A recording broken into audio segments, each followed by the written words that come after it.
All right, so we're diving back in. This time we're tackling fluency in English. You guys are really focused on making 2025 the year you finally get there.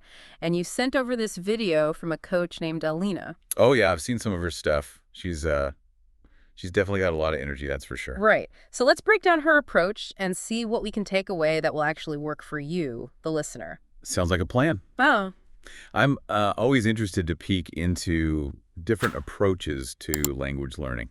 There's always something new to discover. okay, so Alina jumps right in and talks about this thing she calls the consumption-production imbalance. Basically, it means we often spend way more time listening to and reading English than actually, speaking or writing it. Yeah, Does that resonate with you at all? absolutely. Yeah. Yeah, this is such a classic trap that so many language learners fall into. We kind of think that just by, absorbing enough English, we'll magically become fluent.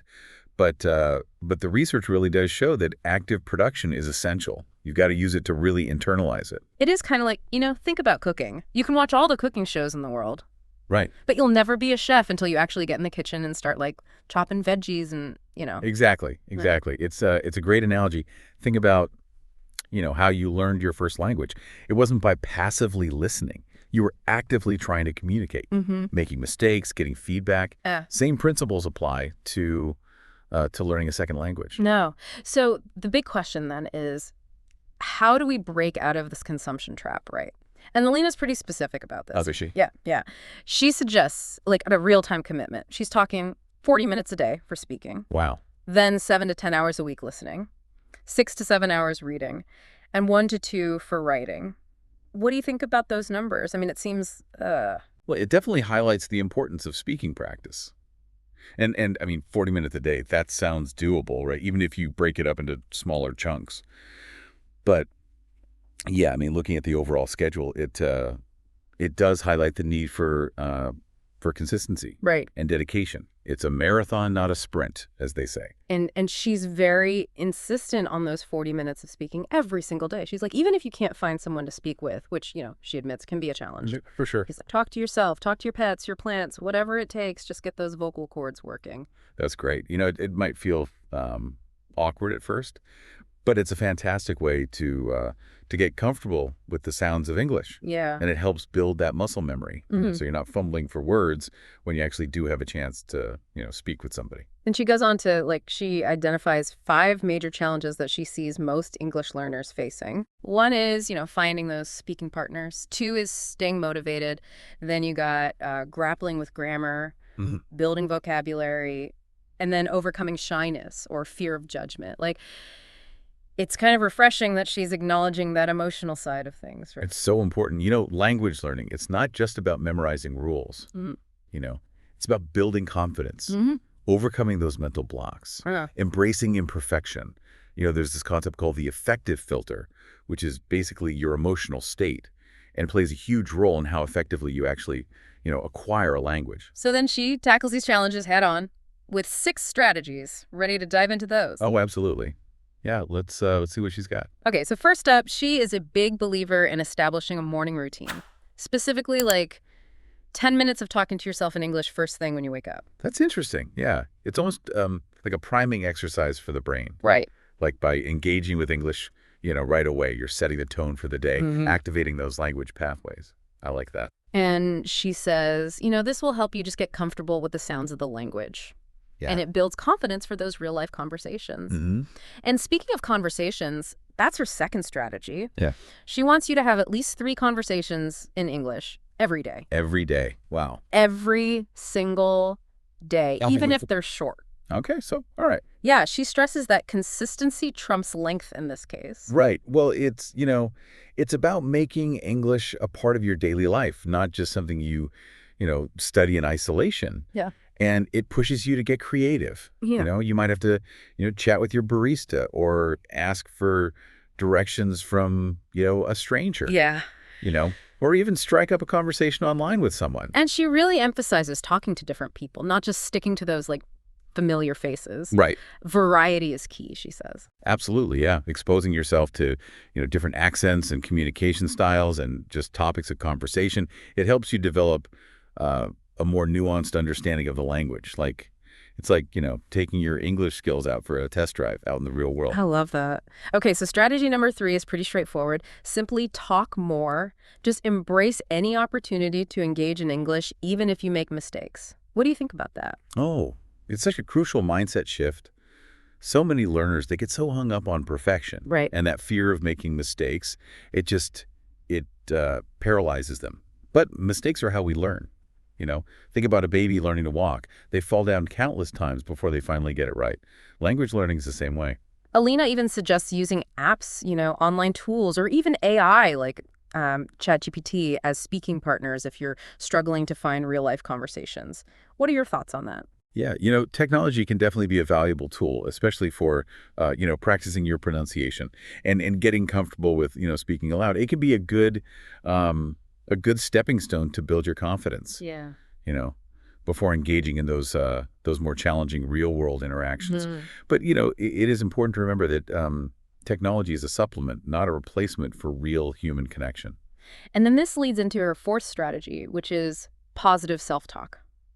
She really emphasizes self-love and how that impacts your learning. Hmm. This resonates with me deeply. Our inner dialogue can either support or sabotage our Uh-huh. learning journey. Mhm. Like that negative self-talk. Oh, I'm so bad at this. I'll never be fluent. It creates a self-fulfilling prophecy. She even has this little exercise where she's like, think about how you would talk to a friend who is struggling with learning English. You wouldn't be so harsh with them, right? Exactly. So why are we so hard on ourselves? Yeah. It's about, cultivating compassion and patience for yourself. Hmm. Learning a language is a challenging process. And, it's okay to make mistakes. In fact, it's essential. The key is to view those mistakes as opportunities for growth, not failures. Okay, Alina's fifth strategy is all about leveraging external help. Right. She's, encouraging us to use apps, online tools, even AI to supplement our learning. Yeah. It's amazing how much technology has changed the landscape of language learning. There are so many incredible resources available now, from personalized language learning apps to online communities where you can connect with other learners and, native speakers. She even mentions her own app, which we can, definitely check out later. But the Hmm. point is, there's a wealth of support out there to help you on your journey. You don't have to do it alone. Yeah, absolutely. And the beauty of technology is that you can tailor it to your specific needs and learning style. You can find resources that focus on your weaknesses, whether it's grammar or vocab or pronunciation, conversation skills, whatever it is. And her sixth and final strategy is all about being mindful of the content you consume online. She calls it curating your online consumption. What do you think she means by that? I think she's getting at the idea of quality over quantity, right? Hmm. In today's world, we are just bombarded with information, and it's so easy to get overwhelmed. But not all English content is created equal. Some of it is more beneficial for language learning than others. So she's not saying to ditch Netflix or social media altogether, just be more intentional. Right, exactly. Instead of mindlessly scrolling through your social media feeds, maybe follow some accounts that offer grammar tips or vocab builders. Or, instead of watching any random show, maybe choose one that's known for, its clear dialogue and engaging storyline. She even suggests being a bit ruthless about unfollowing or unsubscribing from anything that isn't adding value to your learning journey. Yeah. It's about creating a learning environment that supports your goals and keeps you motivated. It's like, decluttering your digital space so you can focus on the things that truly matter. So there you have it. Alina's 6 core strategies for conquering English fluency.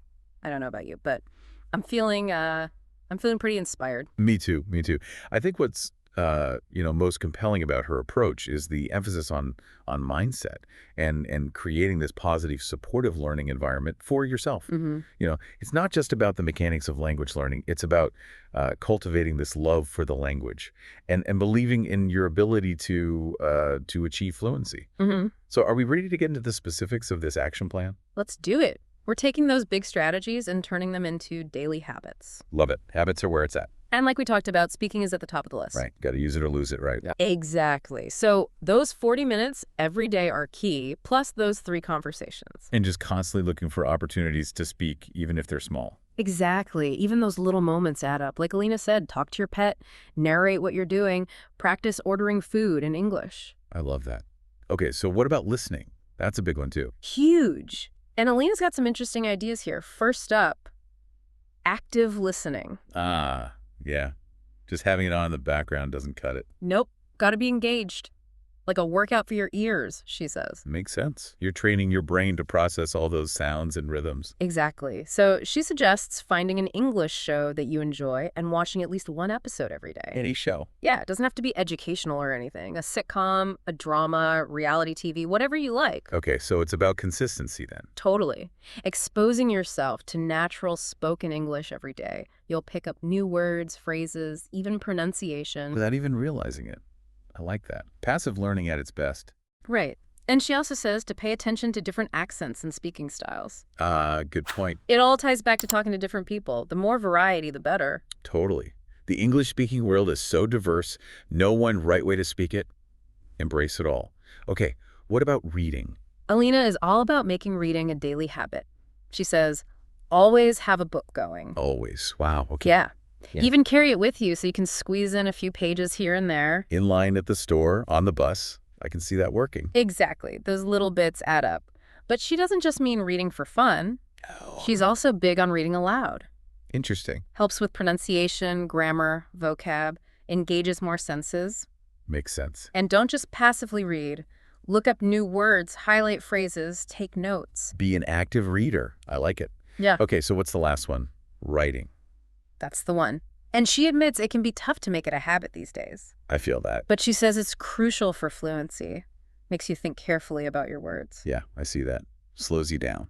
Exactly. So start small, journal for a few minutes each day.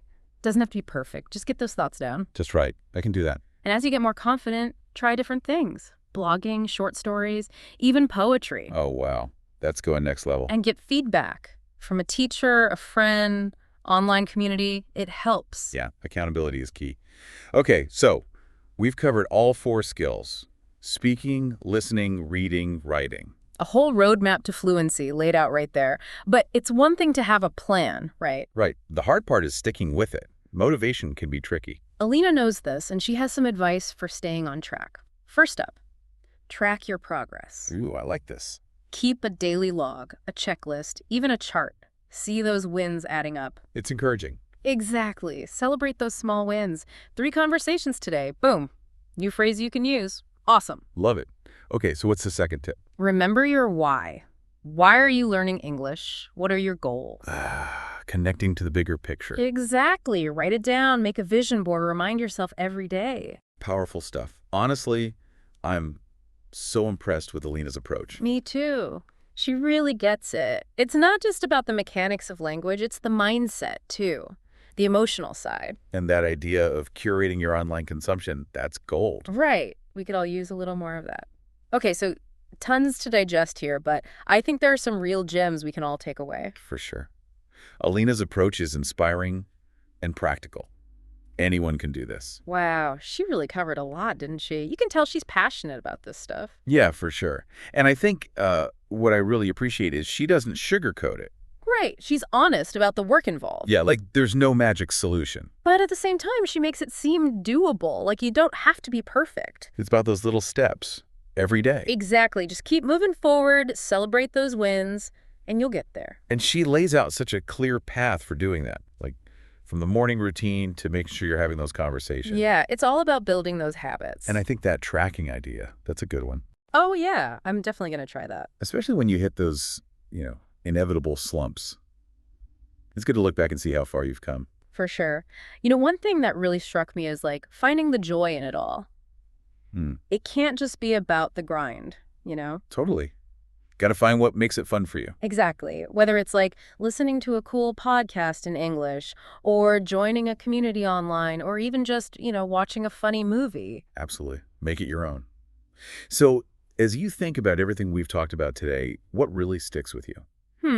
I think for me, it's that emphasis on mindset. Yeah, she hit on that a lot. It's about believing you can do it and not being afraid to make mistakes. Embrace the journey. Exactly. And, the other big thing is there's no one right way to learn a language. Oh, for sure. Find what works for you and make it your own. Experiment.